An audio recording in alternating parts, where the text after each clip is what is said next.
Fala, galerinha!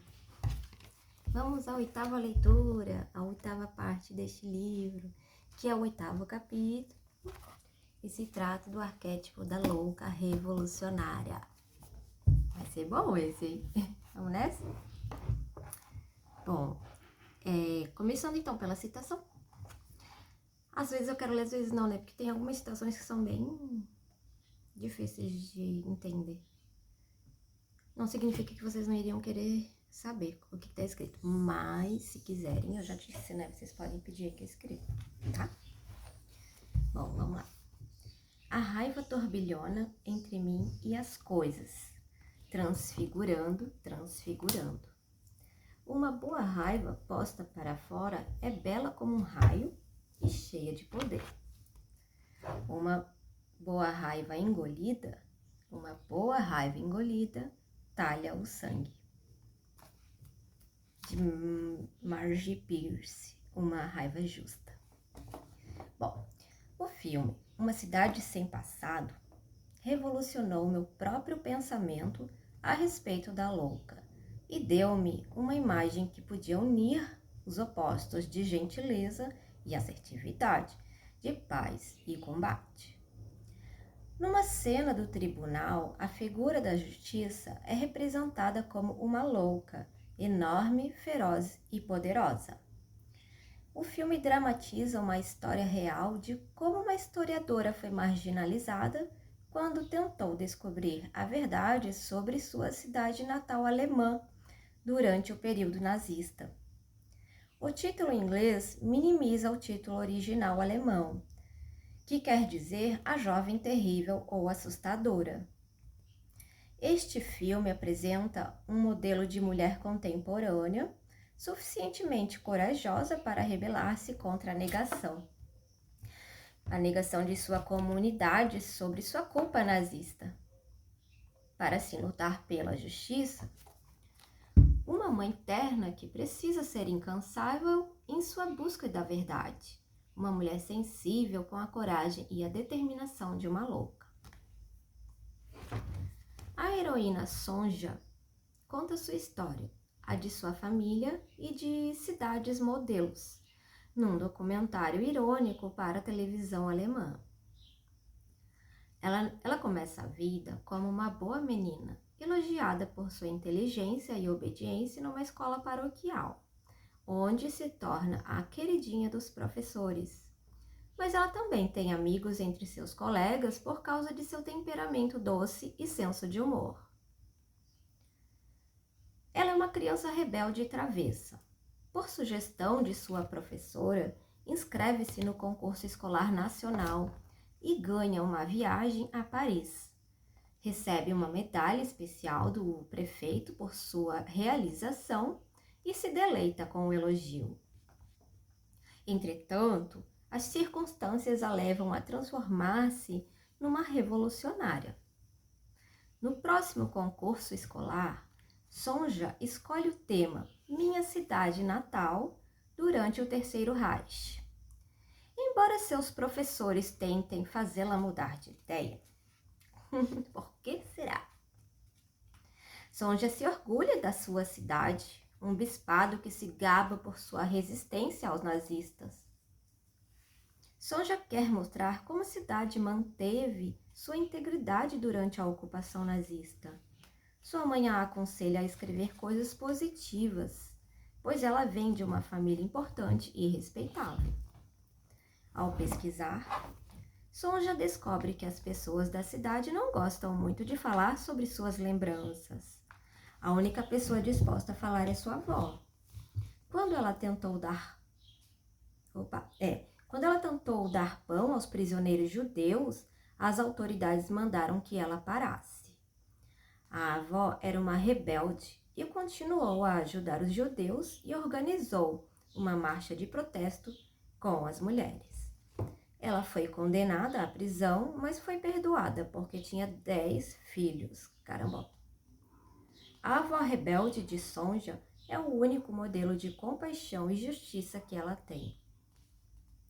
O noivo de Sonja, que anteriormente tinha sido seu professor, fica feliz com o cancelamento do concurso, pois estava sentindo-se negligenciado em razão da energia dela estar sendo dirigida para o trabalho escolar e não para ele. Eles se casam e têm 2 filhos, mas Sonja não consegue esquecer suas descobertas sobre sua cidade durante o período nazista. Ela estuda história e teologia na universidade para poder pesquisar de modo mais profundo. Pesquisando nos arquivos do jornal, descobre fatos importantes que haviam sido omitidos. A pesquisa de Sonja leva a suspeitar de que as pessoas estejam ocultando o relacionamento da cidade com os nazistas para proteger sua reputação atual. Pede para ver os arquivos históricos, mas seu pedido é negado. Então fica furiosa e processa a cidade para que esta libere os documentos selados. Seu marido a chama de louca e quer que ela pare, mas no julgamento que se segue, ela recebe acesso aos documentos. Neste momento do filme, a imagem da justiça é projetada numa tela atrás dela e é representada como uma louca, poderosa, segurando a balança, simbolizando a integração do poder da louca alinhado com a justiça. Sobrecarregado pelas tarefas domésticas e pelas crianças enquanto sua esposa trabalha em seu projeto, o marido de Sonja pergunta cheio de desgosto: o que significa compromisso social quando o marido tem de ir para a cama com as crianças? Ele lhe diz que devia se devotar a ser esposa e mãe, mas Sonja está comprometida socialmente e continua a pesquisa. Com o aprofundamento de suas descobertas, as pessoas da cidade tornam-se defensivas e a marginalizam.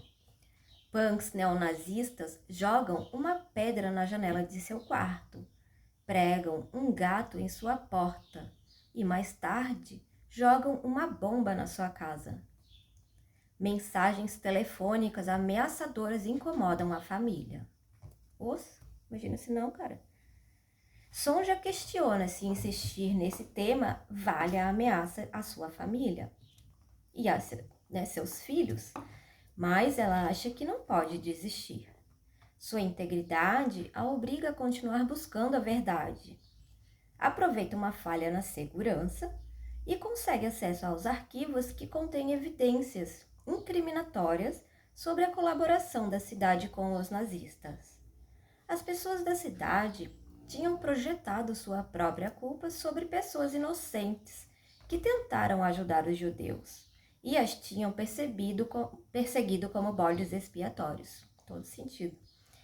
2 padres que colaboraram agora estavam no alto escalão da Igreja Católica e tinham sido elogiados em vez de punidos. Um era o sacerdote que a tinha desestimulado quando ela revela o que descobriu. Ele a processa por calúnia e difamação. Ao entrar no tribunal, ela vê uma imagem de si mesma como Cristo, sacrificada na cruz, mas ganha a causa. A verdade não pode mais ser negada. Os dirigentes da cidade tentam corrigir seu erro e ordenam que uma estátua de Sonja seja colocada na prefeitura. Na cerimônia, Sonja está com os filhos no colo quando, repentinamente, sua louca interior irrompe. Quando se dá conta de que o governo está tentando seduzi-la para que seja um deles, para fazer que se cale, recusa-se a ser conformista. Fica enfurecida na sala do tribunal e briga com sua mãe, que deseja acalmá-la. Boa Sonja! Sonja sai correndo do tribunal e vai para um espaço sagrado na natureza. Uma árvore alta e especial numa colina sobre a cidade. Esta árvore é chamada de Árvore da Misericórdia, e as garotas da escola penduram imagens em seu tronco e rezam por seus desejos secretos. O filme termina enquanto Sonja busca refúgio entre os ramos e as folhas dessa árvore, dessa sagrada Árvore da Misericórdia, olhando fixamente como uma louca enquanto segura sua filhinha bebê nos braços. A plateia fica com esta imagem, a de uma mulher gentil e de espírito livre que é enlouquecida pelo processo de tentar respeitar a liberdade e buscar a verdade. Sentada num símbolo de refúgio espiritual, a árvore da vida um lugar de sacrifício. Este filme, que combina sátira e fatos, baseia-se na história verdadeira da historiadora alemã Anja Elisabeth Rosmus e mostra o modo pelo qual os juízes patriarcais, corruptos, tentam marginalizar e perseguir uma mulher que insistia em conhecer a verdade, se essa diferir da visão ou do desejo estabelecidos. Ele mostra o valor positivo da louca que insiste em expor a negação de sua comunidade para revelar os fatos. Numa entrevista, a senhora Rosmus disse que, embora seus escritos sobre a história contemporânea tenham recebido muitos prêmios, ela foi novamente alvo de hostilidade quando o filme foi lançado. Entretanto, suas exigências de verdade são levadas mais a sério, pois ela persiste. O filme mostra que a louca e a justiça podem estar unidas, mesmo que o custo pessoal seja alto. Boa, né? A revolucionária consciente versus a terrorista, elevando a consciência feminina. Em The Rebel, Albert Camus aponta que, quando o ressentimento e a autointoxicação tomam conta, o rebelde corre o risco de se transformar num assassino nihilista. Todos nós carregamos lugares de exílio dentro de nós, nossos crimes e nossas ruínas. Mas nossa tarefa não é despejar isso no mundo. É lutar contra isso em nós mesmos e nos outros. O paradoxo entre ser um terrorista e um bom revolucionário confronta todas as mulheres que tentam entender e integrar a louca. Como lutarmos de modo justo? É possível defender a nós mesmas e erradicar os abusos na sociedade sem recorrer à violência? É possível incorporar a energia criativa da revolucionária sem recorrer à violência destrutiva da terrorista? A energia de luta da louca precisa ser usada para unir as mulheres em vez de dividi-las pela inveja, ambição ou pelos jogos de poder. Em vez de criar juntas como irmãs, as mulheres às vezes sabotam umas às outras, especialmente se são governadas por um ânimos dominador e motivado pelo poder. A terrorista pode emergir se o aspecto revolucionário da louca sair do controle. Sempre que os interesses do ego começam a dominar, a energia da louca pode destruir tudo, ao considerar tudo apenas com relação às suas finalidades. Pode destruir até mesmo a causa na qual ela antes acreditava. Se uma mulher teme que sua louca se transforme numa terrorista, pode deixar de se entregar à boa força revolucionária dentro de si mesma. O sonho a seguir revela o medo da conexão secreta entre a louca e a terrorista, que deseja o poder total. Recorre à intimidação violenta para atingir seus fins e submete seu eu feminino à sua marginal assassina interior. Vamos ao sonho. Eu estou num voo charter com outras mulheres, indo a uma celebração especial do feminino. Repentinamente, uma mulher na frente do avião se levanta, segurando um revólver. Ela é uma terrorista e está nos tomando como reféns. Eu a reconheço como uma famosa psiquiatra feminina, uma revolucionária na luta pela causa das mulheres. Todas as mulheres no avião têm medo dela, embora algumas especulem que seu ato pode ter um propósito secreto bom. Mas ela está sequestrando o avião para entregar todas as mulheres a bandidos mexicanos que estão escondendo-se da lei numa área remota do deserto. Esta terrorista está entregando aos assassinos as mesmas mulheres a quem ela havia incentivado, e elas serão estupradas. A sonhadora Renata enxergava a terrorista. Sai, Penelon. A sonhadora Renata, ela enxergava a terrorista como uma figura da sombra, uma combinação da rainha gelada e da mulher dragão. Na mente agressiva, desculpa, gente. O pernilongo me desconcentrou. Bom, a sonhadora Renata, ela enxergava a terrorista como uma figura da sombra, uma combinação de rainha gelada e mulher dragão.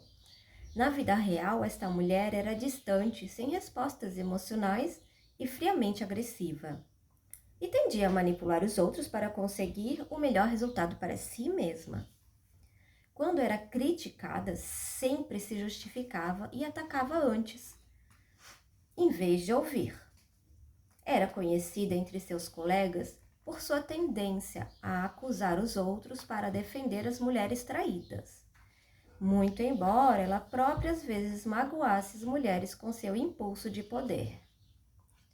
Renata não gostava das características dessa mulher agressiva, mas também a invejava por promover assertivamente a si mesma.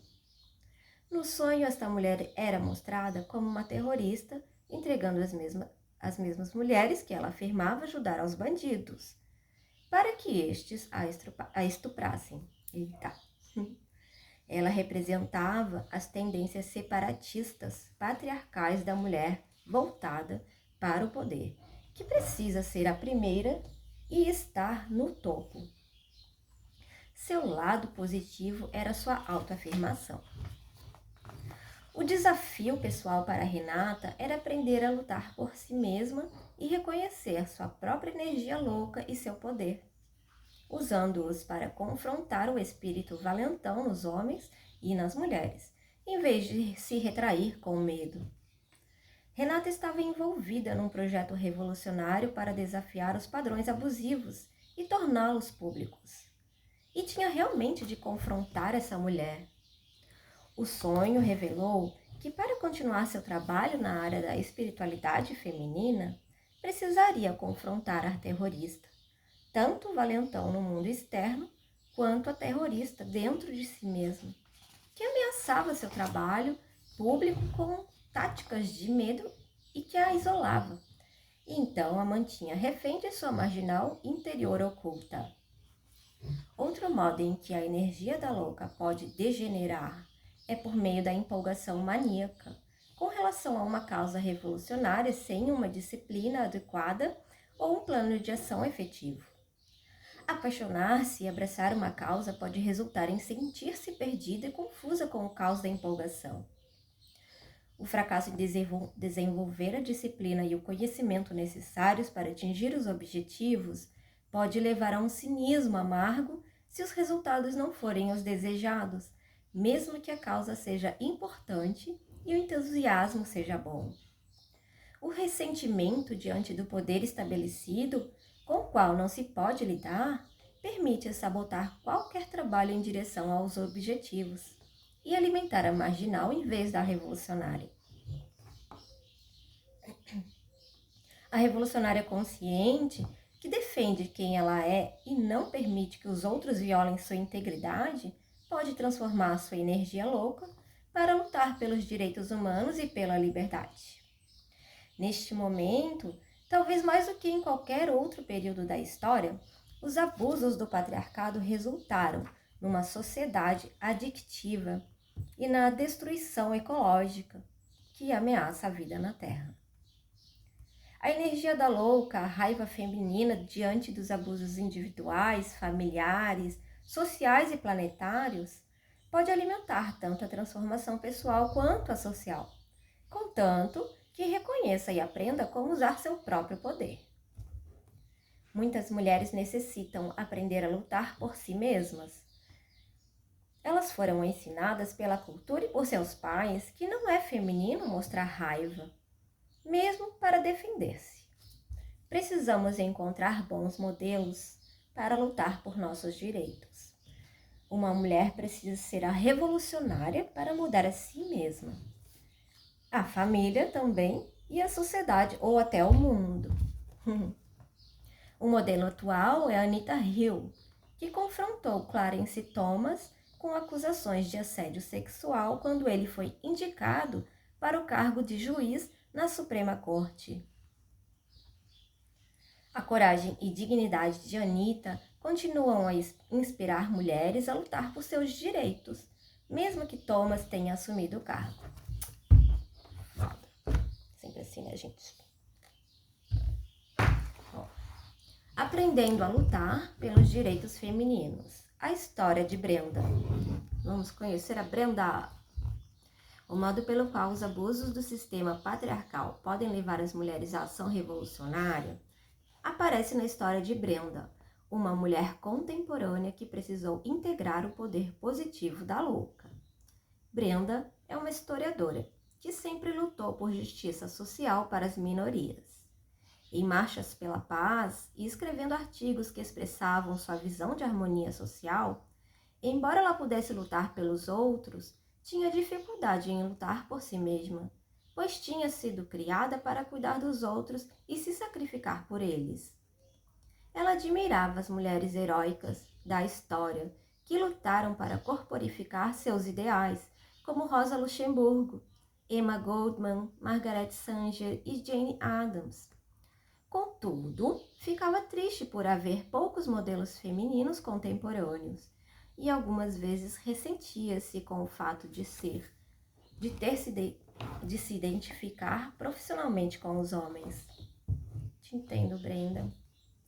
Brenda lecionou por muitos anos numa universidade do Sul. Como outras mulheres no campo acadêmico, sempre ouviu que não receberia o mesmo salário, nem merecia promoções.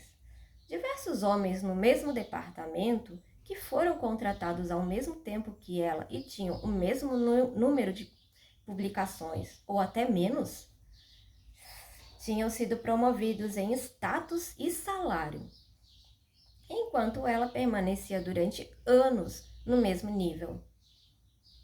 Quando Brenda começou a lutar e foi até a administração, seus pedidos foram recusados, independentemente das evidências que ela apresentasse.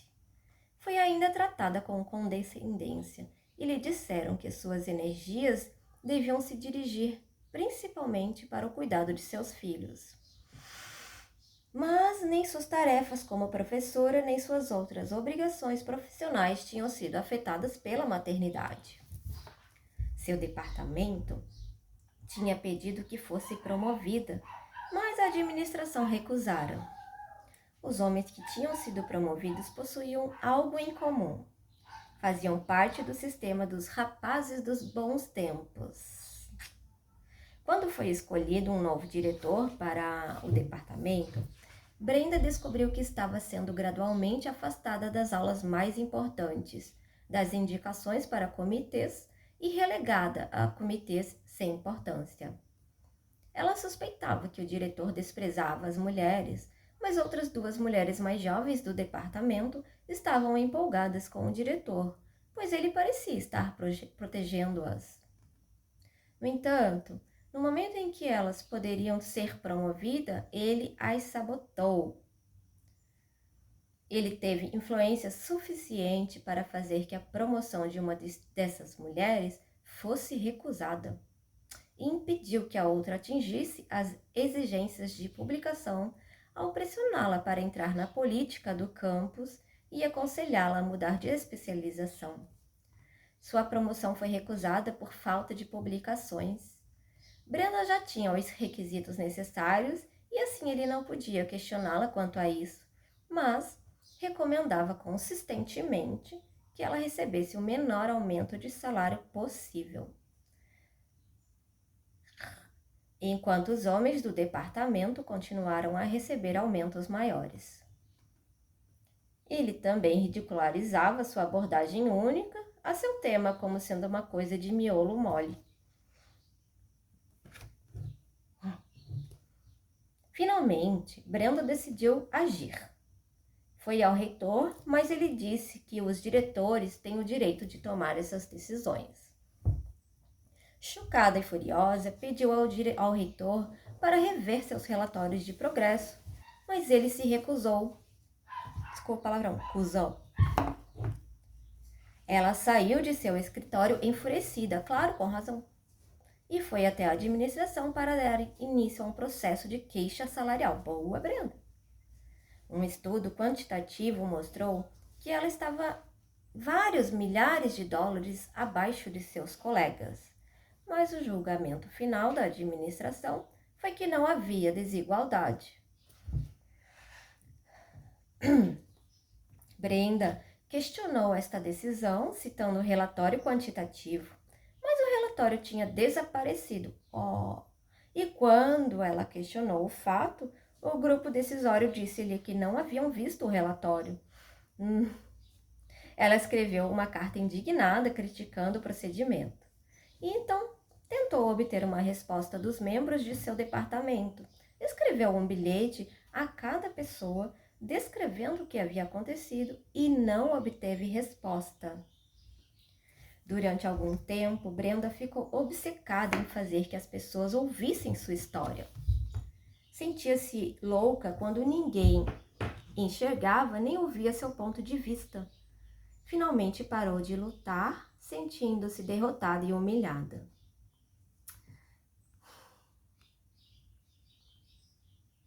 Ela se sentiu como se estivesse repetindo um papel que carregara como a filha do meio, invisível em sua família, oculta nas sombras de uma mãe dominadora e das irmãs. Agora estava impotente diante do patriarcado autojustificado, obrigada a assumir o papel de uma cidadã de segunda classe, envergonhada e sem autoestima. Sua nova passividade conspirou contra sua criatividade e a levou à paranoia e ao isolamento. Quando ficamos passivas e abandonamos a luta, cheias de ressentimento, a nossa energia da louca pode voltar-se contra nós de um modo destrutivo, contribuindo para nossa falta de eficiência e nossa vitimação. Brenda continuou a inspirar seus alunos e suas aulas estavam sempre lotadas. Mas sua habilidade e seu sucesso no ensino não lhe valeram nenhuma recompensa de cargo ou salário. Estava furiosa internamente e se manteve afastada das atividades do departamento, dava suas aulas e depois corria para casa, onde jogava paciência, loucamente. Como o Underground Man de Dostoiévski, ela começou a viver abaixo de seu potencial, pois sua energia estava sendo consumida pelas cinzas ardentes do ressentimento com a injustiça desse patriarcado acadêmico. Os sonhos de Brenda refletiam seu desespero pelo modo vil com que havia sido tratada e revelavam sua raiva e seus medos de isolamento, de ser rotulada, invisível e de não ter importância. Mas seus sonhos também revelavam uma figura feminina poderosa, cuja loucura podia provocar mudanças. Em um sonho, ela viu um livro aberto com uma figura de um homem do lado esquerdo e o título As Vinhas da Ira. Brenda acordou aterrorizada com sua própria fúria por sentir a terrível ira e a raiva dos trabalhadores oprimidos representados pelo livro de Steinbeck. Outro sonho revelou seu medo de ser considerada uma louca, trancada e perdida no hospício. Vamos ao sonho. Eu estou procurando pelo departamento de história, vagueando entre ruas e corredores estranhos. Finalmente chego lá. E um colega solidário me abraça. Por um curto período, sinto-me feliz. Logo estou de novo perdida, procurando pelo departamento. Ando por um corredor escuro com outra mulher, com medo de ser vista. Nós esbarramos em alguém no escuro. Tento avisar mentalmente a outra mulher para que fique quieta e parada, para que não sejamos pegas. Agora estou sozinha, escondendo-me numa cabine de um banheiro. 2 enfermeiras psiquiátricas discutem o que farão com os pacientes. Tenho medo de que as enfermeiras me reencontrem e me mantenham presa no hospital, onde ficarei perdida na anonimidade dos pacientes loucos. Quando tudo parece perdido, vejo um homem na minha frente, calado, estrangeiro, sorridente, olhos fechados, de pé, com uma faixa na testa como um índio da América Central, sorrindo. Ele me ajuda, segura minha mão e me diz que posso voar. Conforme voamos para longe juntos, sinto-me aliviada por ter sido salva. Ontem me arrepiei. Lindo. O sonho revelou várias coisas a Brenda. Mostrou-lhe seu estado perdido, amedrontado, confuso, desesperado, e seu terror por estar saudável, mas trancada num asilo, não reconhecida por quem era. Esta imagem do sonho refletiu a dinâmica enlouquecedora de seu departamento. A companheira era uma figura de sombra para Brenda, uma louca com uma fachada ilusoriamente polida, por baixo da qual manipulava para abrir seu caminho. E que era competitiva, agressiva e conhecida por suas farpas venenosas. Esta mulher ambiciosa que queria estar no topo estava continuamente brigando com os outros e os afastando. Ela não sabia como usar efetivamente a energia da louca. No sonho, Brenda sentia que se esta louca falasse, seria hospitalizada. Assim, tentou mantê-la em silêncio, enfrentando na realidade. Entretanto, na realidade, Brenda precisava integrar parte desta energia agressiva da outra mulher para poder lutar por si mesma. Esta mulher foi a primeira aparição de seu lado louco e sombrio, que precisava ser transformado e integrado. Os sonhos frequentemente nos chocam e nos tiram dos estados em que estamos presos, com figuras e cenas que nos assustam para acordar-nos. Brenda precisava trabalhar com sua louca interior para aprender a usar essa energia efetivamente para si mesma. Para ajudá-la nessa tarefa, o sonho revelou um estranho amigo. Um estranho amigável que poderia ajudá-la a voar para a liberdade. Para Brenda, isso simbolizava um lado xamânico, útil, gentil, introvertido de si mesma, que não estava aliado ao juiz patriarcal. Brenda encontrou cenas semelhantes em outros sonhos. Em um sonho, a mesma mulher queria que ela vivesse numa casa subterrânea. Mas Brenda achou que isto era horrível e disse não. Ela estava começando a afirmar-se. Este sonho foi seguido por outro no qual um homem queria que ela morasse num porão sob a calçada. Brenda recusou novamente, dizendo-lhe que ele não o vira por dentro, onde era escuro, apertado e horrível. Pausa para os cachorros latirem.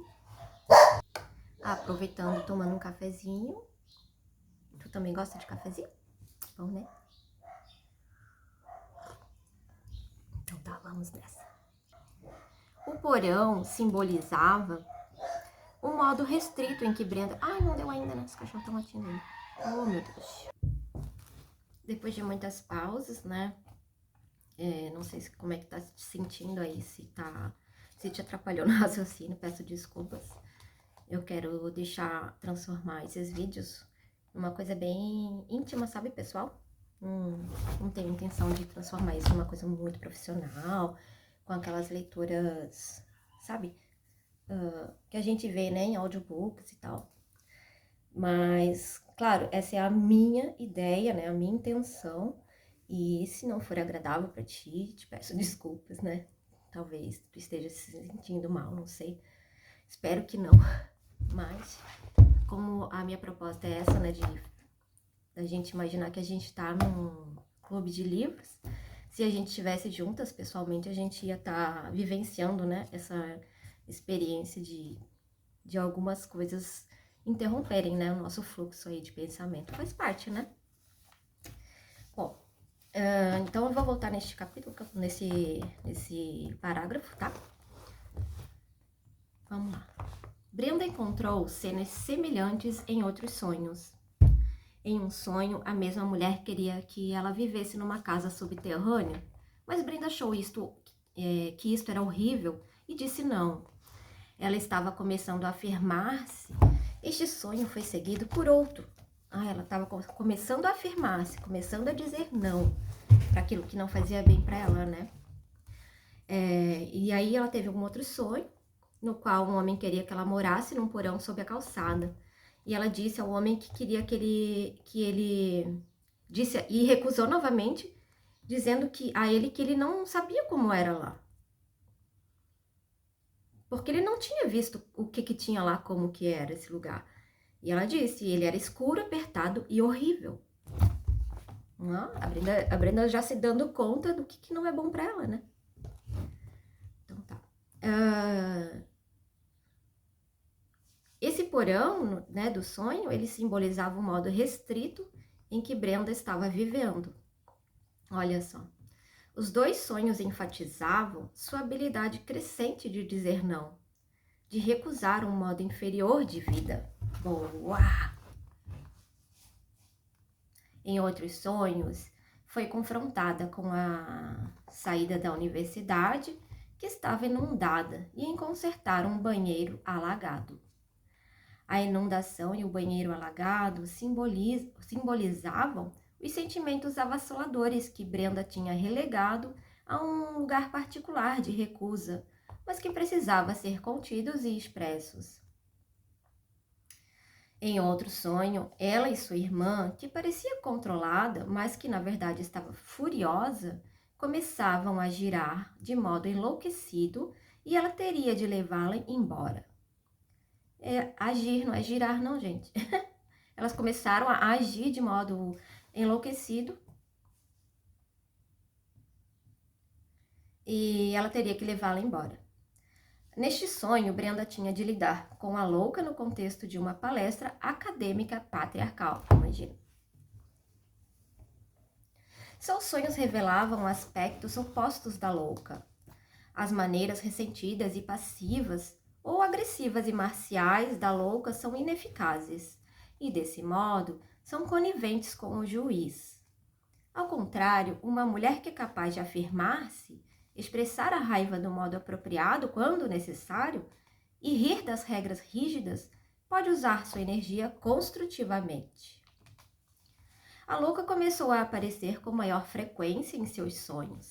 Ela sonhou que estava numa festa em que via um patriarca, um dos rapazes dos bons tempos do departamento, quando ela descobria que estava grávida e sentia assombro e alegria.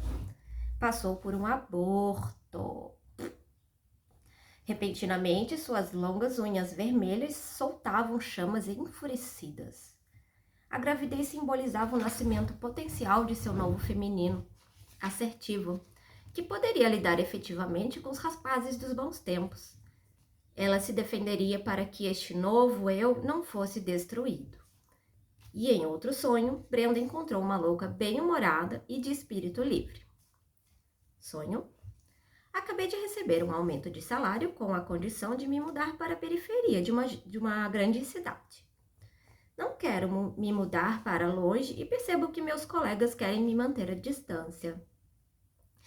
Eles também zombam, dizendo que agora tenho novas obrigações. Como juízes dizem-me o que fazer e como fazer. Penso cinicamente, quanto mais as coisas mudam, mais elas permanecem iguais. E então, uma mulher estranha aparece de repente e eu lhe pergunto: o que se pode fazer? A mulher ri, dizendo: não existe procedimento, faça o que você quiser. Boa. Ao acordar, Brenda sente-se mais leve. Talvez exista um modo de lidar com os juízes críticos do patriarcado. Não em seus termos, mas de acordo com seu próprio modo feminino. Para Brenda, a mulher nos sonhos era uma manifestação poderosa e positiva da louca. Uma mulher que podia rir e agir de acordo com o domínio não linear.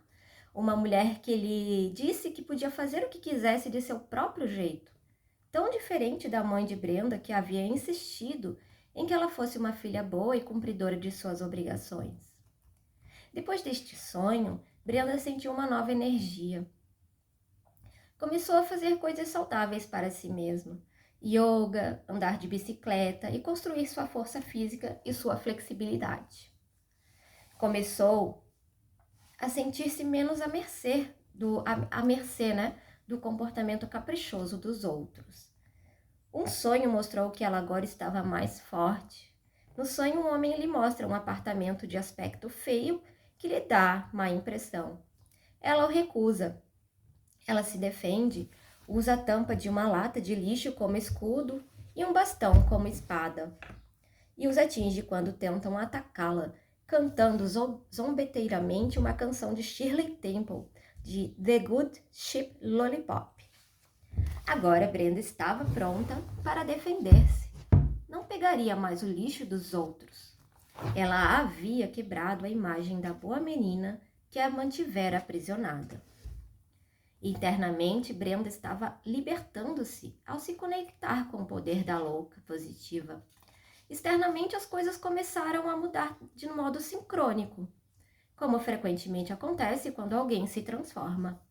Foi eleito um novo diretor do departamento. Era um homem honrado, reconheceu que Brenda estava sendo discriminada e escreveu uma carta ao reitor pedindo que ela recebesse um salário melhor, promoção e tarefas de maior responsabilidade. Ao mesmo tempo, um grande grupo de mulheres da faculdade encontrou-se para discutir sua condição.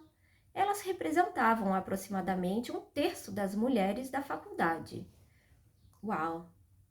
Conforme falavam, todas as mulheres confessaram que tinham tentado fazer alguma coisa sozinhas. Em relação ao tratamento desigual que recebiam dos homens que detinham o poder da faculdade, mas haviam fracassado. Cada uma das mulheres passara por um processo semelhante ao de Brenda, inicialmente culpando a si mesma por seu baixo salário e a ausência de promoção, sentindo-se incapaz de progresso e aceitando a superioridade masculina e os decretos, né, do patriarcado. A raiva e o ressentimento tinham fervido internamente, como acontecera com Brenda. Uma depois da outra, as mulheres contavam as histórias de suas vidas na universidade, essencialmente a mesma história de autoestima, de desigualdade, abuso também, né? Culpa, sentimentos de inferioridade e baixa autoestima. Ficou claro para as mulheres reunidas que elas precisavam se encontrar e agir juntas. Este foi o início de sua ação conjunta. Enquanto isso, Brenda buscava novamente sua promoção, sem sucesso. Puxa! Juntou-se a um grupo de mulheres da faculdade para discutir um processo legal coletivo para lutarem por seus direitos. Encontrou força, entusiasmo e um modo efetivo de fazer um apelo na solidariedade deles. Meu Deus, tem um pernão muito chato aqui. Na solidariedade delas. E começaram a lutar efetivamente por seus direitos. Que legal. Elas possuíam uma agressividade efetiva que ela esquecera que podia ter dentro de si, mas que seus sonhos haviam revelado. Então começou a sentir-se muito melhor consigo mesma, com a esperança de mudar sua situação. Sua ação positiva ao se juntar e trabalhar com as outras mulheres constelou uma nova e surpreendente energia. Liberou o ressentimento e o isolamento baseados na rejeição patriarcal e conseguiu continuar a terminar um livro que tinha abandonado. A história de Brenda mostra a importância da solidariedade feminina para a defesa própria. Finalmente, as mulheres tiveram ganho de causa e Brenda recebeu uma equiparação salarial e a promoção que deveria ter recebido 10 anos antes. Lutar com outras mulheres contra as injustiças dos juízes patriarcais despertou-a, trouxe de volta sua energia e autoestima e libertou das projeções negativas e das expectativas do outro. Dos outros, no caso. Começou a sentir-se livre conforme se tornou consciente de sua louca interior, fez amizade com ela, aceitou sua raiva por ter sido abusada e aprendeu a voltar essa energia para a ação construtiva solidária com outras mulheres. Ela teve 2 sonhos maravilhosos que mostravam a nova amplidão psicológica que tinha alcançado. Em um sonho, colocara em sua casa uma pedra gigantesca retirada da natureza. A enorme rocha condicionou o ar da casa e fez que o ar fluísse livremente, representando a força natural, a solidariedade e a independência que a deixaram respirar livremente. Boa. Em outro sonho, estava no comando de uma nave espacial, olhando para a vastidão do espaço, era inundada pelo assombro e pela admiração quanto à beleza e grandeza da vida e do cosmos. A história de Brenda mostra como a energia da louca pode ser revolucionária e abrir espaços livres. Dentro da vida individual e da cultura, hoje os filmes estão começando a mostrar como a energia da louca pode capacitar as mulheres a romperem velhas identidades e papéis e a construírem vidas novas. As palmas, né? Puxa vida. Quanto tempo será que isso se passou, né, gente? 10 anos. Uau. Solidariedade feminina. Ainda bem que a Brenda nunca desistiu, né? Apesar de que ela tenha ido ao poço, mas nunca saiu da faculdade, né? Ai, bem difícil mesmo, mas que massa. Um final feliz. Final, entre aspas, né, gente? Solidariedade feminina. Ai, Thelma e Louise. Não acredito que vai falar disso, que massa. O filme Thelma e Louise mostra como as mulheres presas em situações sexualmente abusivas, que são toleradas pela lei masculina, podem invocar a louca interior. Em sua luta para fugir aos abusos de uma cultura patriarcal, essas mulheres se transformam em revolucionárias em vez de continuar reféns de um sistema patriarcal que não permite que as mulheres se defendam. Vou passar aqui. Pronto.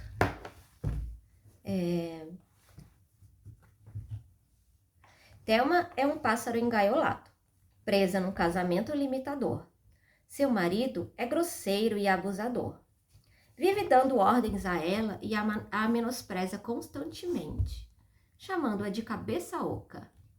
Por sua vez, Thelma tende a ser tola e a viver no mundo da lua, confirmando a imagem estereotipada que ele lhe faz, uma projeção que frequentemente é feita sobre as mulheres numa cultura patriarcal.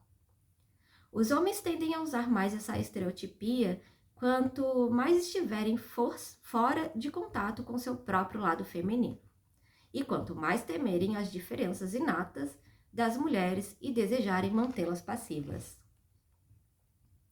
É frequente que os homens tentem dividir e conquistar quando têm medo do poder feminino. Uma tática comum é envergonhar uma mulher por expressar sua raiva, tentando, portanto, suprimir sua força. Uma mulher assertiva, em geral, é rotulada como uma prostituta louca e agressiva, como o marido de Thelma se refere a Louise. Pois é. O marido de Thelma abusa de sua esposa, controlando-a do mesmo modo como controla a TV, com um instrumento mecânico. Ele nunca deixa que Thelma fique livre para divertir-se e grita com ela sempre que tenta iniciar algo. Ele espera que Thelma fique em casa e faça as tarefas domésticas, mesmo que ele raramente ali permaneça e se encontre furtivamente com outras mulheres. Mas, em seu coração, ela é um espírito livre, um pássaro engaiolado que deseja voar para fora de sua gaiola. Quando Louise sugere que viajem juntas para as montanhas num fim de semana, para divertirem-se, Thelma se entusiasma, mas tem medo de dizer ao seu marido, sabendo que ele vai gritar com ela e proibi-la. Assim, ela sai sem lhe contar, deixando um bilhete no micro-ondas. Ela joga suas coisas de qualquer modo numa maleta, refletindo seu caos interior, e pega um revólver para proteger-se, pedindo a Louise que tome conta dele. Louise é mais velha e mais sábia. Trabalha como garçonete e se recusa a ser intimidada. Louise tornou-se endurecida pelos bombardeios da vida, pelas zombarias dos homens e por um passado traumático do qual tenta fugir e ocultar. E tenta controlar sua vida. Aprendeu a lutar para proteger sua vida caso seja necessário. Tem o caráter oposto ao de Thelma. Ela faz as malas com cuidado e arruma a casa antes de se encontrar com a amiga para viajar. Um velho Thunderbird, 1966, conversível. As duas mulheres começam suas férias. Louise acelera o conversível em direção ao seu retiro selvagem, sentindo o sopro do ar fresco. No caminho, Thelma quer parar e beber alguma coisa. Elas pedem drinks num bar à beira da estrada. Um homem interrompe-lhes a conversa, chamando-as de belas bonecas Cupid, e convida Thelma para dançar. Louise não gosta da intromissão deste homem, mas Thelma quer dançar. No íntimo, Thelma é uma mulher selvagem, sedutora e sexy. Está feliz por estar longe de seu marido rude e repentinamente sente-se livre e deseja divertir-se com o homem, que flerta com ela enquanto bebem e dançam. Meu Deus, onde vai acabar isso, né? Louise chama Thelma para ir embora e continuar a viagem e paga a conta. Tonta e enjoada pela bebida e pela dança, Thelma vai em direção ao carro, acompanhada pelo homem, que tenta seduzi-la. Quando ela lhe diz não e tenta pará-lo, ele lhe dá um soco, diz-lhe alguns impropérios e tenta estuprá-la. Quando Louise vê este homem atacando sua amiga, pega o revólver de Thelma de sua bolsa, sem pensar, e ameaça matá-lo se não soltar a amiga. O homem dá um passo atrás, mas quando sente que está a salvo, ele xinga as mulheres agressivamente e abusa verbalmente delas. Enfurecida, Louise lhe diz que se ele alguma vez vir uma mulher chorando como Thelma, deve saber que a mulher não está se divertindo nem um pouco. Olha o que você fala, companheiro.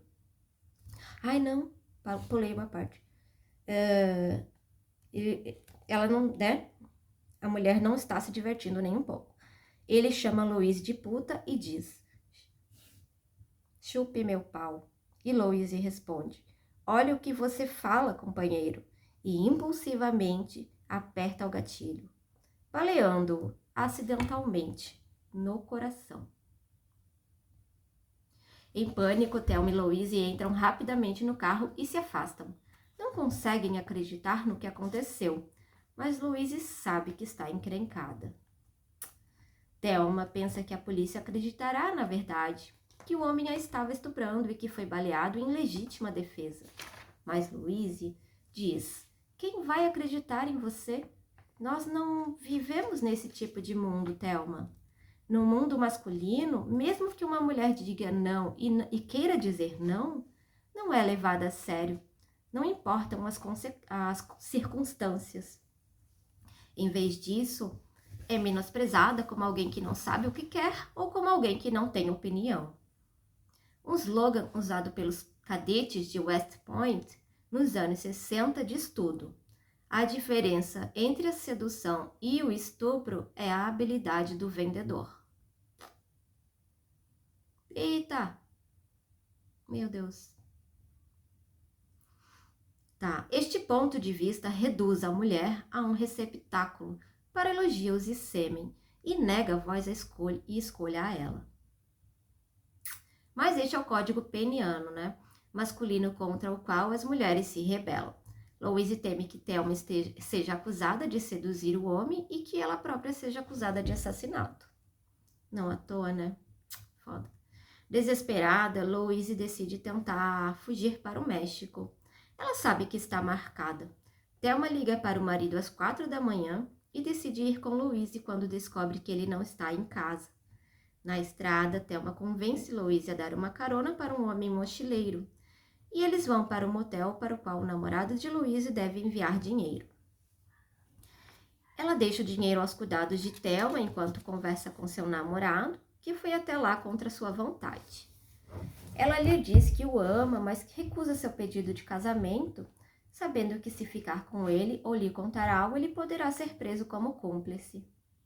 Enquanto isso, Thelma, que mantivera relações com o mochileiro, deixa ingenuamente o dinheiro sobre a mesa, mesmo sabendo que o jovem é um ladrão.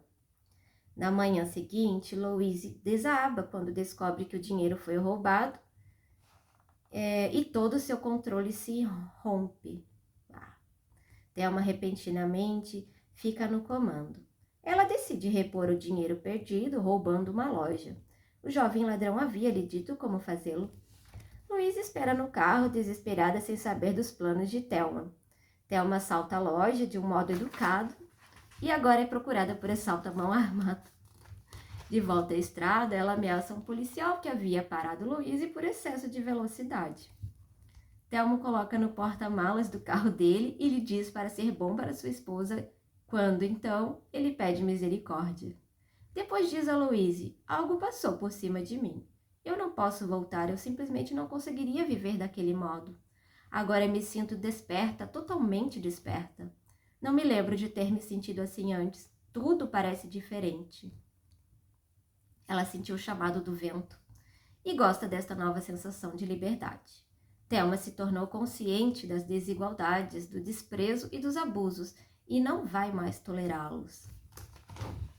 A louca emerge de dentro delas quando um motorista de caminhão rude e indecente assedia-as com linguagem e gestos obscenos e tenta tirá-las da estrada. Enfurecidas, Thelma e Louise o enganam para que ele pare. Louise pede que se desculpe e lhe pergunta se trataria de modo tão cruel sua mãe, irmã ou esposa. O motorista de caminhão as xinga e as chama de mulheres loucas, e então elas atiram, murchando os pneus de seu caminhão e explodindo seu tanque de gasolina. Talvez uma metáfora para a raiva que sentiam diante do aspecto inflado do masculino, da ambição e do estupro da Mãe Terra. Elas assumem uma posição por si mesmas e por todas as outras mulheres e não tolerarão mais a exploração por um homem ou pelo sistema masculino. Enquanto isso, o policial que investiga o assassinato no bar encontra um arquivo sobre Louise e grampeia o telefone de Thelma. Eles aconselham seu marido a ser gentil com ela se ela telefonar e a agir como se a amasse. As mulheres adoram essa merda, diz um cínico oficial do FBI, que está perseguindo essas mulheres que se rebelaram contra seu sistema. Nossa. Só o investigador original se preocupa com elas, consciente de que suas vidas estão em perigo, em virtude do modo que o sistema legal abusa de mulheres. Ele checou a ficha de Louise e sabe que ela foi estuprada no Texas. Thelma telefona para seu marido e suspeita que a polícia está lá, por causa da gentileza incomum do marido. Então, Louise telefona e fala com um policial que acredita que o assassinato foi acidental. Ele lhe pede que volte antes que seja tarde demais, mas Louise não acredita que terá uma oportunidade justa. Helicópteros circulam sobre elas, carros da polícia as cercam e rifles telescópicos potentes estão mirando as cabeças dessas mulheres perigosas, que foram avisadas de que seriam baleadas se não se entregassem. Nossa! Thelma e Louise viram a beleza da natureza e se sentiram próximas à Mãe Terra durante sua jornada. E isso lhes deu um senso de conexão que lhes permite fazerem juntas suas jornadas finais. Elas dirigiram durante a noite pelas terras do Canyon e ficaram comovidas até as lágrimas, sentindo a sombra e o êxtase sob o céu, cheio de estrelas. Louise percebe que suas lágrimas tinham estado congeladas até este momento. Presas numa armadilha à beira do Grand Canyon, que representa o abismo, Thelma e Louise sabem que estão numa encruzilhada e que precisam decidir se entregam ou se vão em frente. Elas decidem fugir. Não podem mais voltar ao modo como as coisas eram. As duas mulheres olham uma para a outra e admiram a coragem uma da outra. Sua jornada lhes deu um amor único, de amiga para amiga, um amor que raramente é entendido pelos homens.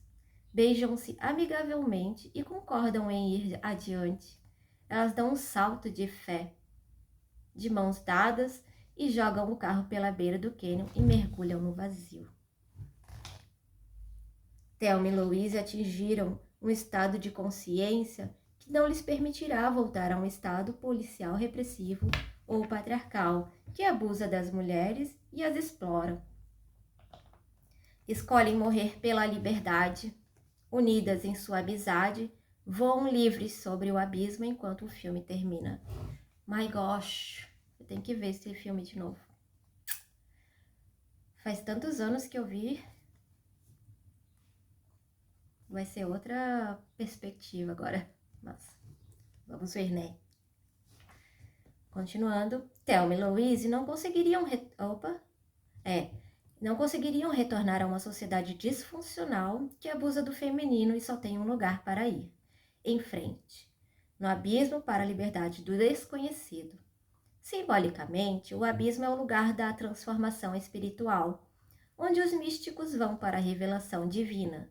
Seu salto é a descida ao inconsciente, ao vazio, o salto que o buscador dá para dentro do caos do inconsciente criativo para encontrar novos modos de expressão. É o fundo do poço no qual os adictos caem antes da recuperação. O abismo é onde todos nós precisamos ir, despidos de ideias preconcebidas, de expectativas do ego, de posses e de qualquer outra coisa que nos impeça de realizar a mudança radical necessária para a transformação social e pessoal. Saltar no abismo parece ser loucura com base na perspectiva convencional que deseja manter as coisas como estão. Agarrar-se na pouca segurança que temos, manter o status quo e impedir a mudança. Neste sentido, Thelma e Louise se transformaram em mulheres loucas que consideram insustentável o sistema dos rapazes dos bons tempos e que não estão dispostos a submeter-se aos juízes patriarcais de uma sociedade degenerada. Um novo modo de ser, mais humano para homens e mulheres, pode emergir de seu sacrifício e de suas histórias revolucionárias. Thelma e Louise simbolizam um estado de consciência feminino que rejeita e tenta abandonar o velho sistema para descobrir um novo caminho. A tempestade de críticas levantadas contra Thelma e Louise por ser considerado violento é surpreendente à luz dos filmes masculinos de companheiros nos quais os homens matam a torto e a direito. Pois é menos importante que as mulheres não pudessem, em última instância, estabelecer uma adaptação viável à sociedade, do que o fato de terem escolhido sua afirmação de vida, liberdade diante da repressão e do julgamento. Não é de surpreender que tantas mulheres e homens aplaudam este filme revolucionário que expõe um aspecto corajoso da louco em todos nós. Próxima história. Uma revolucionária consciente, Rosa Luxemburgo. Bom, Thelma e Louise estavam apenas começando a descobrir a consciência feminina e não tiveram tempo de colocar sua consciência em prática. É necessário outro passo em direção à consciência. Aprender como agir e como introduzir os valores humanos na sociedade para transformar a energia da louca em ação revolucionária, efetiva para a mudança humanitária. Existem poucos modelos femininos desse tipo de mudança, mas na virada do século XX, Rosa Luxemburgo, uma louca pela justiça, deu o salto para a ação revolucionária e para a consciência.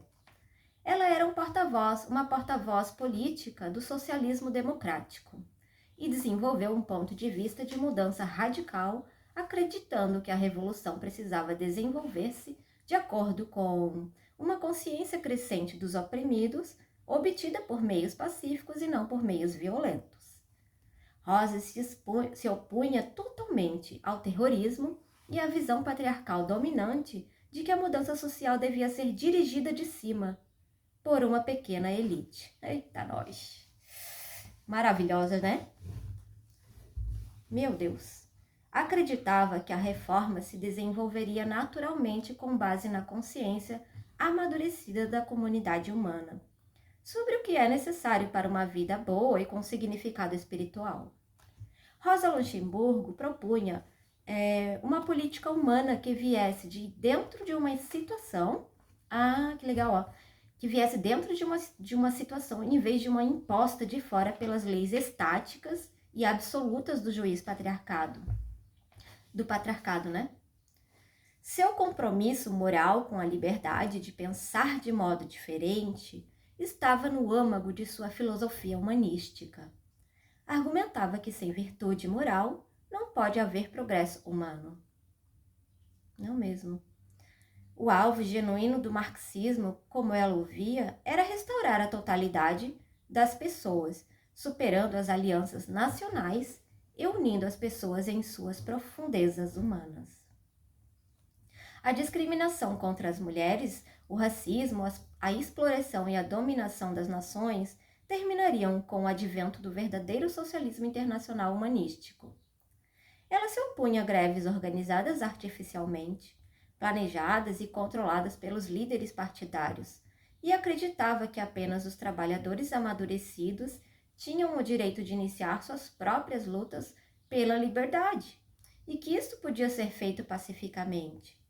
A harmonia e a solidariedade uniriam os indivíduos. Ao contrário do nacionalismo, Rosa vislumbrava a cidadania mundial. Rosa Luxemburgo, nascida em Luxemburgo, era filha de judeus e nasceu em Zamość, na Polônia, em 1870. Seus pais tentaram se integrar à vida polonesa e encontraram o antissemitismo dos poloneses, a oposição dos judeus ortodoxos e as dificuldades econômicas. Mudaram-se para Varsóvia, onde esperavam que a vida fosse mais livre, e foram morar num bairro de profissionais que só recentemente tinham aceitado judeus. Rosa era uma criança brilhante, cheia de energia e feliz, porque era adorada pelos pais. Puxa vida, 1870. Se ela nasceu, então ela vivenciou a guerra. Rosa era uma criança brilhante, cheia de energia e feliz, porque era adorada pelos pais. Aos 5 anos de idade, desenvolveu uma anormalidade no andar que a deixou manca, o que a envergonhava. Aos 10 anos, foi admitida na escola pública num sistema de cotas, no qual tinha de ter notas mais altas do que os gênios, pois era judia. Era uma criança sensível e se sentiu humilhada por esta segregação que se somou a seu medo de ser diferente. Queria misturar-se com os poloneses, mas o fato de ser manca e sua aparência, ela era baixa, com cabelos e olhos escuros e um nariz semita, a faziam ficar de lado. E o mesmo acontecia por causa de seu talento intelectual e de suas notas excepcionais. Ocultava sua falta de jeito e seus sentimentos de inferioridade sendo forte, agressiva e às vezes arrogante. Aos 12 anos, ela passou por um terrível trauma, um brutal e violento pogrom, e rompeu em seu bairro, e muitos judeus foram mortos. Durante a adolescência, descobriu uma pequena comunidade clandestina de estudantes que amavam a poesia e a literatura e compartilhavam uma consciência social inspirada pelo poeta e profeta místico Adam Mickiewicz, que via a peregrinação espiritual como uma busca de justiça e liberdade para todas as pessoas cujos instintos saudáveis levariam a uma revolução social natural e não violenta. Influenciada por Mickiewicz, Rosa desenvolveu sua filosofia humanística sobre a necessidade de alimentar as revoluções espontâneas que surgiriam com base na sabedoria espiritual e nos sentimentos saudáveis das pessoas comuns, e assim resultariam numa vida mais humana para todos. Rosa mudou seu nome para Luxemburgo quando partiu para estudar ciências, leis, economia e filosofia em Zurique, pois as mulheres não eram aceitas nas universidades da Polônia naquela época. O ideal da mulher rebelde atraía Rosa, que resistia aos ideais burgueses. Ela não desejava ser uma dona de casa conformista e dependente, como sua mãe, nem uma mulher judia estereotipada, tratada como uma não identidade, né? Seus modelos femininos eram as heroínas que sacrificaram suas vidas lutando pela causa da liberdade. Ela entrou então, né, para uma comunidade socialista alemã e encontrou seu primeiro e maior amor, que foi o Leo Jogiches, um revolucionário radical. Tornaram-se amantes, embora ele insistisse em que sua intimidade permanecesse secreta. Rosa sentia-se continuamente frustrada em seu relacionamento de longa duração com Jogiches. Eles se relacionavam principalmente por meio de cartas, pois moravam separados por causa do trabalho pela Revolução. Ela acreditava que as mulheres poderiam amar e trabalhar para ter uma vida plena, e desejava que o casamento combinasse intimidade emocional e paixão física, e beleza espiritual também, para que contribuísse para o crescimento mútuo, né, de cada parceiro e também para uma sociedade justa e espiritualizada. Porra, que mulher avançada, cara.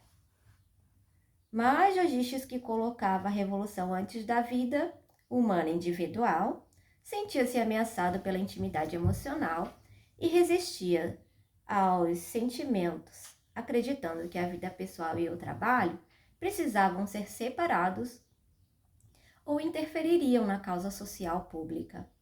Rosa acreditava que a pessoa vinha primeiro, entendendo a arte da vida humana como um pré-requisito para criar uma vida melhor para os outros. Fudida. Este conflito atrapalhou todo o seu relacionamento. Rosa desejava desesperadamente um filho, mas, como Jogiches era contra, suas energias se voltaram para escrever e para o trabalho revolucionário. Seus escritos deram poder à visão revolucionária dele. Ele lhe dava amor enquanto ela seguia suas instruções e o retirava quando resistia. Entretanto, seu apoio financeiro tornou possível que ela se voltasse a estudar, escrever e o trabalho político. Como a reputação de Rosa estava superando a de Jogiches, ele tentou dirigi-la cada vez mais e mantê-la sob seu controle. Rosa entrou publicamente no mundo político em 1893, 33 anos, falando apaixonadamente pelo socialismo democrático polonês no segundo Congresso Socialista Internacional. Ela era carismática, magnética, brilhante, intensa e cheia de energia apaixonada. Seus discursos ardentes influenciaram os delegados. Tinha talento para escrever e para a oratória e se transformou na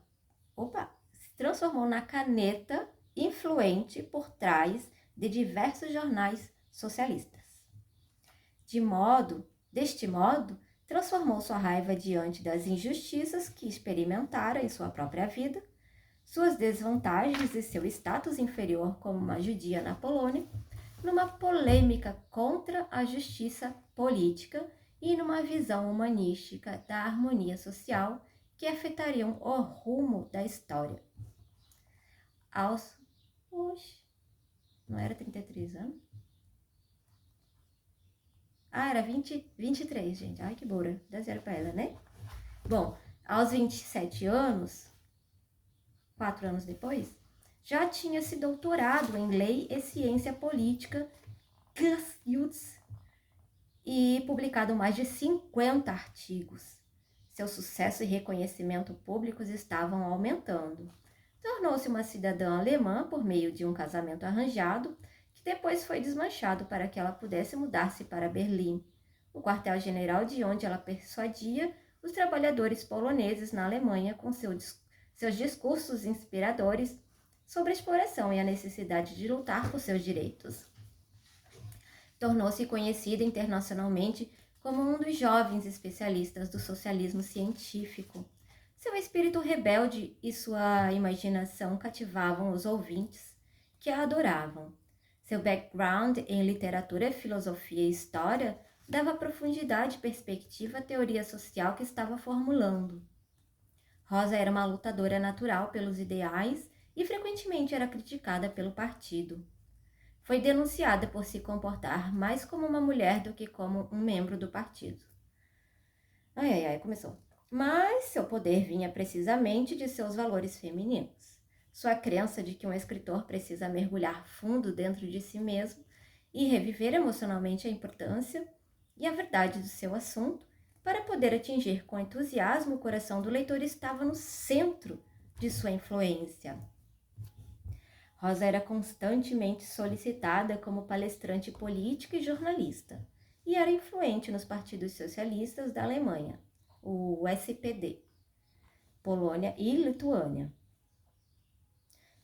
Viajava num ritmo exaustivo, falando diariamente para milhares de pessoas, dava palestras com o objetivo de unificação dos trabalhadores da Alemanha e da Polônia, e os inspirava com seus discursos sobre o sufrágio universal e a liberdade artística e com sua filosofia política. Hipnotizava as pessoas com seu calor e charme, sua energia, seu intelecto e sua profundidade meu Deus do céu. Ela surpreendia as pessoas, né? Com seu charme, com sua energia, seu talento e sua profundidade. E surpreendia e impressionava os velhos líderes do socialismo internacional. Contudo, a solidão e a depressão tinham-na oprimido tanto durante seus primeiros anos em Berlim que começou a ter medo de ficar louca. Sofria de exaustão nervosa, tinha fortes dores de cabeça e outros sintomas debilitantes. Apesar de sua fama, de suas realizações públicas e do amor que recebia das audiências, sentia-se insatisfeita consigo mesma pelas coisas que havia deixado sem fazer. Também se sentia culpada por não escrever e visitar seus pais e deixar sua irmã mais velha cuidando deles. Rosa culpava seus pais por serem judeus burgueses, não gostava da falta de idealismo de seu pai, criticava a doçura gentil de sua mãe e não reconhecia sua força interior. Rosa acreditava que ia escapar à sorte comum das mulheres, apesar do fato de os líderes partidários condescendentes, às vezes, a menosprezarem e zombarem dela e de sua amiga Clara Zetkin, que era editora de revistas femininas socialistas, como o Quarto das Mulheres. Embora sentisse que um movimento feminino separado dividira a causa, apoiava a liberdade das mulheres, estimulando suas amigas a agirem de modo significativo. Criticava as mulheres burguesas, que entediadas, com o papel de boneca ou de cozinheira do marido, e recomendava que procurassem alguma ação para encher suas cabeças e suas existências vazias. Uou! Comparando-as com as mulheres da classe trabalhadora que sentiam mais profundamente a conexão inerente necessária entre os direitos das mulheres e os direitos humanos universais. Rosa acreditava que as mulheres precisavam lutar pela igualdade e pela liberdade de todas as pessoas oprimidas, e não apenas das mulheres. Em 1919, quando se transformou na editora do único jornal socialista em Berlim, planejou uma edição especial para as mulheres, enfatizando sua importância para a política. Olha que legal! Sem influência política, as mulheres não poderiam nem decidir o destino de suas próprias vidas, e muito menos o destino de seus filhos ou de seus pais. Dos seus pais não, de seu país. Rosa foi presa Rosa foi presa diversas vezes em sua vida por ser uma revolucionária. Em 1904, ela passou 3 meses numa prisão feminina em Berlim por insultar publicamente o imperador prussiano. Tinha permissão para estudar, ler, escrever e receber visitas. Com tempo para refletir, questionou seu amor por justiças e se valia a pena viver. A busca espiritual por significado, empreendida por Tolstói, a ajudou mais do que Marx. Nessa época, criticou a disciplina e o controle advogados por Lenin. Rosa disse que ele se concentra principalmente em controlar o partido, não em torná-lo fértil, em estreitá-lo, não em desenvolvê-lo, em regulamentá-lo e não em unificá-lo. Convocando um espírito criativo e positivo, em vez de um espírito estéril de um guardião noturno, que era essa abordagem de Lenin, Criticava também a máquina burocrática. Ela era contrária à guerra e se opunha totalmente à proposta de insurreição armada de Lenin, sentindo que os trabalhadores podiam realizar uma revolução do povo pela elevação de sua percepção consciente. Mas apesar de serem opostos, Vladimir Lenin e Rosa Luxemburgo respeitavam o gênio que viam um no outro. Rosa juntou-se a Jorgiches em Varsóvia durante uma reação polonesa provocada pelo massacre do Domingo Sangrento em 1905 na Rússia. A polícia polonesa invadiu seu quarto e encontrou uma prensa ilegal e os prendeu no dia anterior ao seu aniversário de 36 anos.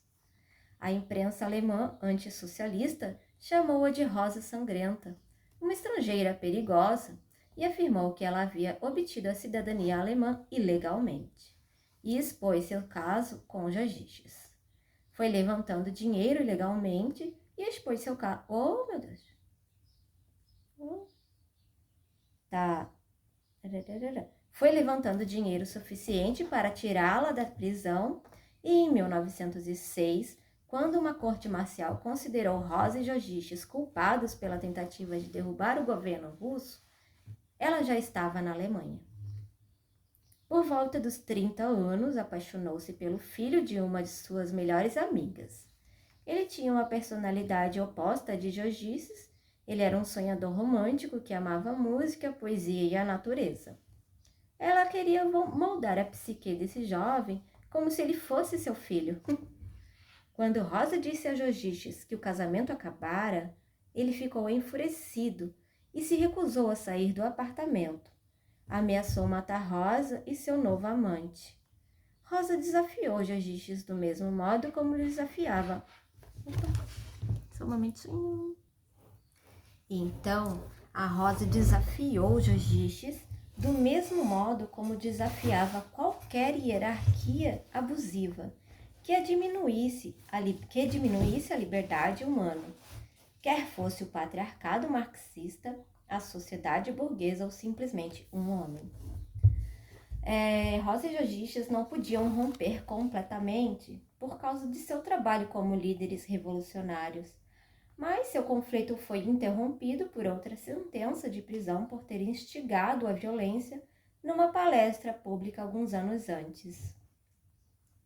Rosa ficou com medo de perder seu jovem amante para uma mulher mais jovem e atraente e se tornou possessiva.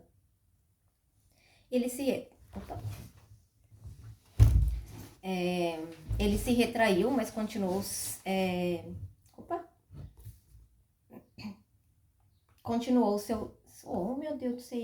dependente. Ele se retraiu depois que ela começou a ficar possessiva, mas mesmo assim continuou sendo dependente dela, né?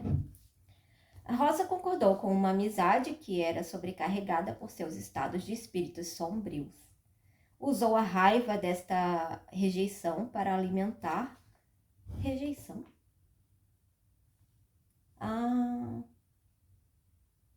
Ok.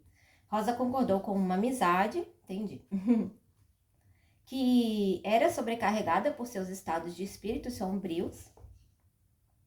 Ela usou a raiva desta rejeição para alimentar batalhas no mundo exterior com os líderes marxistas e continuou a criticar a autoridade do Partido Central. Apesar de seu poder e carisma no setor público, sentia-se inferior como uma mulher apaixonada. Rosa voltou para Jorgiches e para seu trabalho. Mais tarde, ela teve um relacionamento mais maduro, apesar de curto, com seu advogado Paul Levy, que permaneceu seu amigo e continuou seu trabalho depois que ela foi assassinada. Aos 40 anos, Rosa desenvolveu sua noção de socialismo. Diferente das ideias de Marx, de Lenin e do SPD, afirmava que o marxismo não era um dogma e apontava o erro de agarrar-se literalmente ao manifesto comunista. Ela transformou-se em um alvo de abuso depois de ter criticado a direção do SPD por justificar o uso da insurreição armada e do terrorismo. Os editores do partido começaram a rejeitar seus artigos. um dos patriarcas do partido disse a respeito de Rosa. Olha isso. A vagabunda, venenosa, ainda causará muito dano, ainda mais sério, porque ela é perigosamente inteligente. Ela agora era vista pelo estereótipo da mulher briguenta. Sentia que o partido estava tentando silenciá-la e atacou o caráter de alguns membros do partido. Sempre rebelde, recusava-se a ficar parada e a ser silenciada, né? A Rosa Revolucionária continuou sendo um espírito livre, lutando por seus ideais, mas ficou cada vez mais isolada politicamente. Artigos nos jornais começaram a atacá-la por ser judia. O fato de ser manca era citado como evidência de degeneração judaica. Foi acusada de ódio semítico por sua terra natal, a Polônia. Os social-democratas europeus apoiaram-na enquanto se defendia dos ataques, pois ficaram incomodados com o antissemitismo. Seu maior trabalho, The Accumulation of Capital, foi publicado em 1913 e foi escrito em 4 meses. Um longo período criativo que ela disse ter sido o mais feliz de sua vida.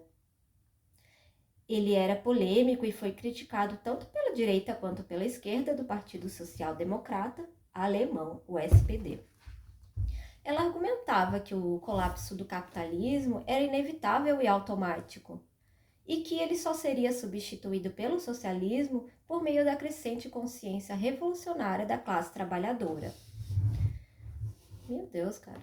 Em seu trabalho seguinte, Anticritique, afirmou que não existiam especialistas em marxismo e que isto incluía o próprio Marx.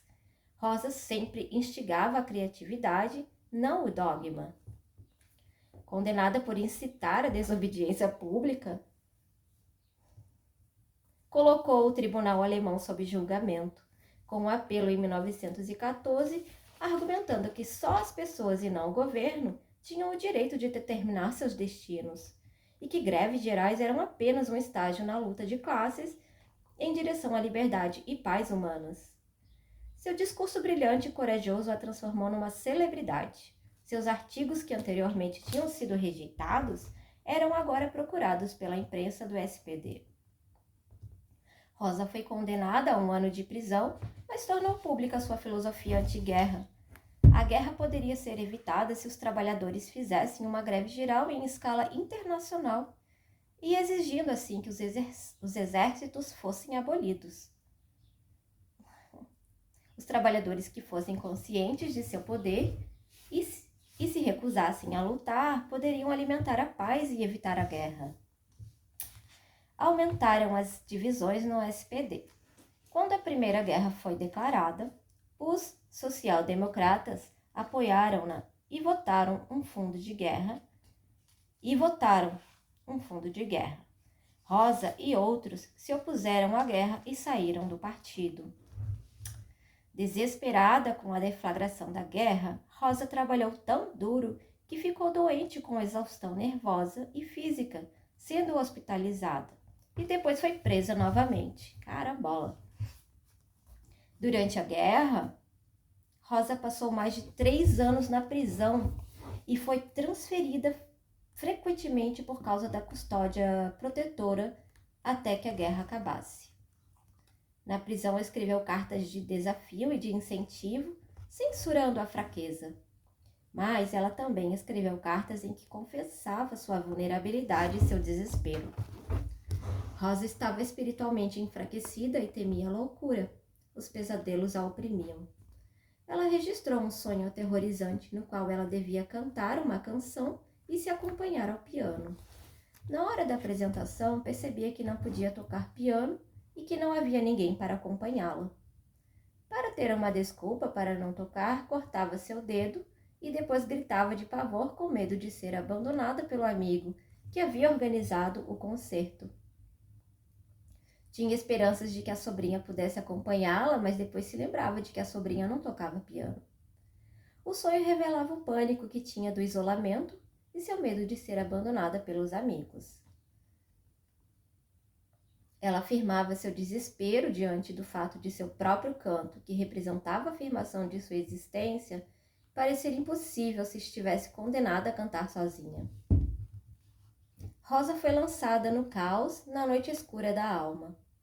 No plano universal, era confrontada com o paradoxo da existência humana, o mistério do bem e do mal, enquanto no plano psicológico, ela sofria com mudanças extremas de estado de espírito.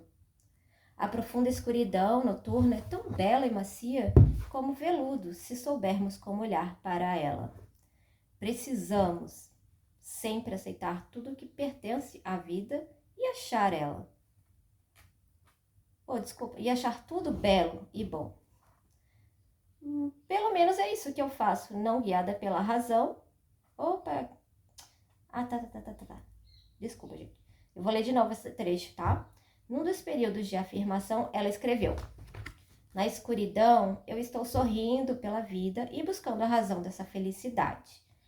A profunda escuridão noturna é tão bela e macia como veludo, se soubermos como olhar para ela.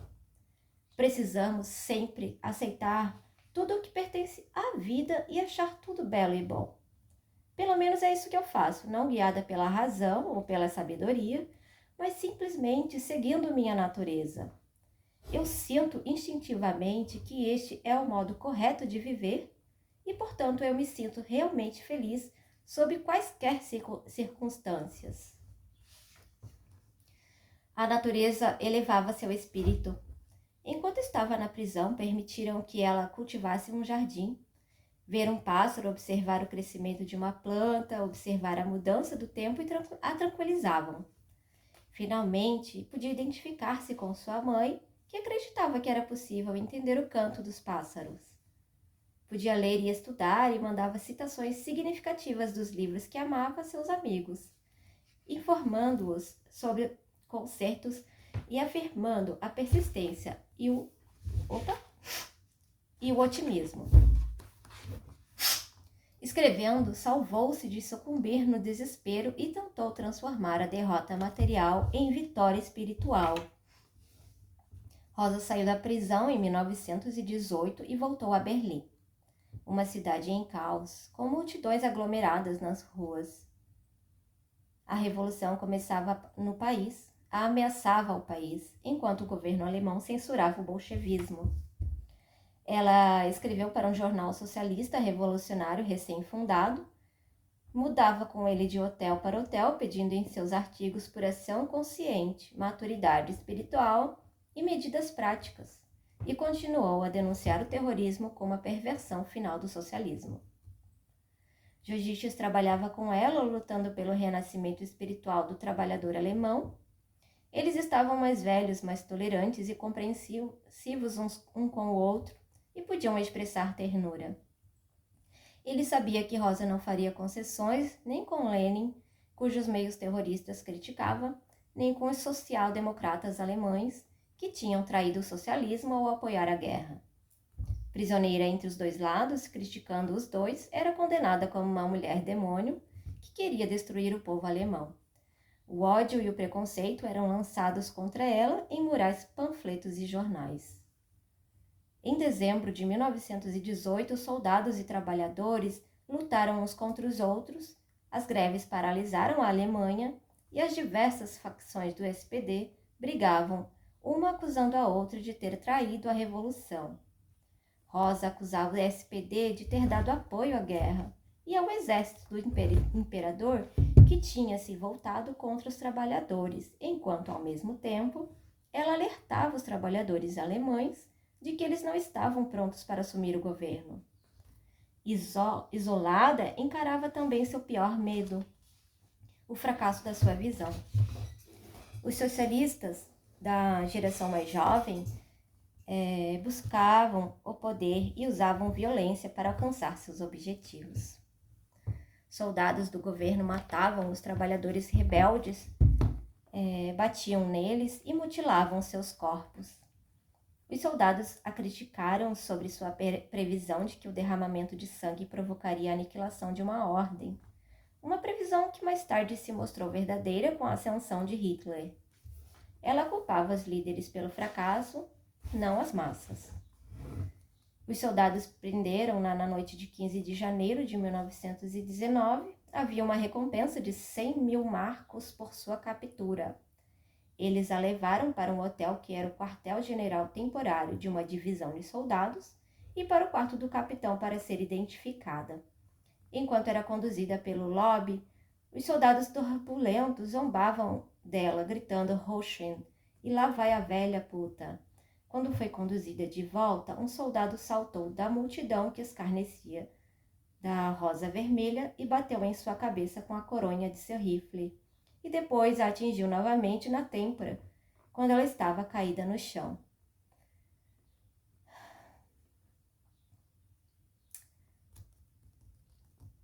Os soldados levaram-na sangrando para um carro no qual o oficial atirou em sua cabeça.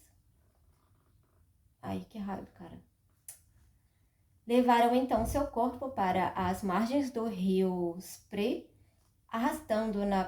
arrastaram-no pelos arbustos e o jogaram no rio enquanto diziam: "A velha suja está nadando agora." Meu Deus, gente. É muito absurdo. Depois de seu assassinato, foram relatadas diversas versões do crime. Um jornal alemão chamou-a de líder terrorista e disse que seu assassinato fora uma sentença da justiça do povo. Será? Mas Jogiches expôs os fatos de que os assassinatos de Rosa e de Karl Liebknecht, outro líder revolucionário socialista, tinham sido planejados com a cooperação do mesmo grupo militar que investigava o caso. Jogiches foi preso e fuzilado pelos militares, mas a publicação dos fatos sobre os assassinos de Luxemburgo e Liebknecht, gente, nomes alemãos assim para mim, no way, não sei, exigiu uma corte marcial.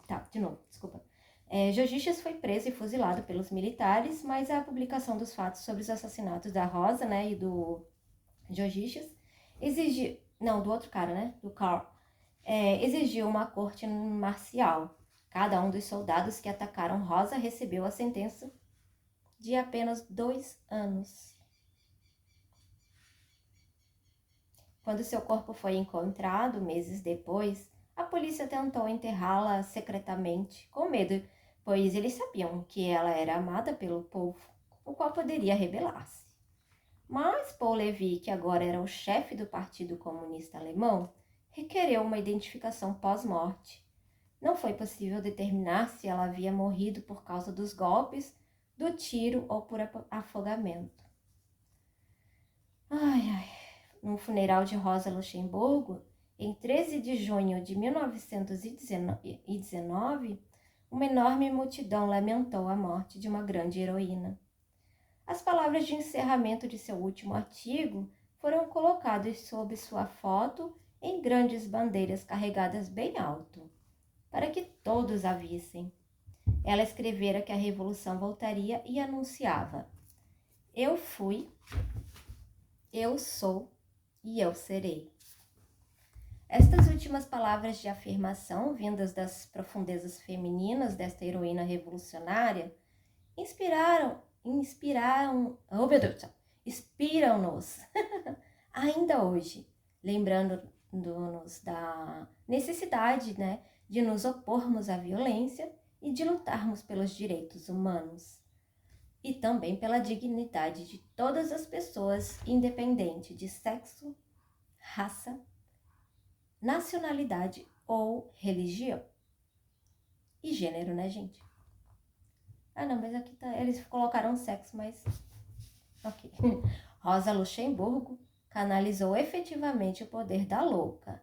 Ela confrontou a raiva que sentia com relação às privações, que teve em sua vida pessoal, ser manca, a solidão no amor, sua infância, o preconceito religioso e por ser mulher, e também as terríveis injustiças sociais que viu em todos os lugares ao seu redor. Ela tinha consciência de sua loucura com relação a estes temas e usou esta energia dirigindo-a para a ação construtiva. recusou o extremo do terrorismo e se recusou a ser vitimada pelas circunstâncias. Sabia que era diferente e o aceitava, e ao fazer isso se abriu para uma visão revolucionária das possibilidades humanas. Lutou para concretizar suas visões revolucionárias da mudança social no mundo com disciplina e coragem, com insight e trabalho duro. Sacrificou conscientemente sua vida a esse compromisso. O que Muriel Rukeyser diz em seu poema a respeito da artista revolucionária social Kate Kollwitz descreve a essência do poder transformador da louca como revolucionária, exemplificada pela energia de Rosa Luxemburgo, que é o seguinte: a aparência revolucionária que diz eu estou no mundo para mudar o mundo. Que massa! Próximo subtítulo. Acredito que agora estejamos no final. Estamos. Incorporando o poder feminino. Como uma mulher pode ser uma revolucionária consciente no mundo de hoje? Primeiramente, precisamos dar um passo à frente e encarar nossos medos interiores e exteriores. A revolucionária se compromete com o valor que acredita que humanizará o mundo. E então ela age de modo que corporifique esse valor. Isto exige uma atitude firme e a luta por este direito, se for necessária. Na verdade, os extremos de agressão rígida e de resistência fraca podem levar ao terrorismo e à vitimação. O maior perigo para a revolucionária é sucumbir a uma inflação egóica, que pode degenerar no terrorismo ou no dogmatismo, que são os dois lados da mesma moeda. Se uma pessoa ficar presa na energia da louca, corre o risco de passar a sentir que está sempre certa ou autojustificada, o que paradoxalmente é uma posição patriarcal. Como os autores de Mad Woman in the Attic apontaram, as mulheres têm dificuldades para formar vínculos entre si no patriarcado, porque o espelho coloca uma mulher contra a outra. Se as mulheres ficarem artificialmente infladas, elas podem tender a diminuir umas às outras em vez de se apoiar mutuamente. As mulheres que temem e desconfiam das outras estão involuntariamente a serviço do patriarcado, o que também ocorre com aquelas que permanecem vitimadas e se entregam ao medo.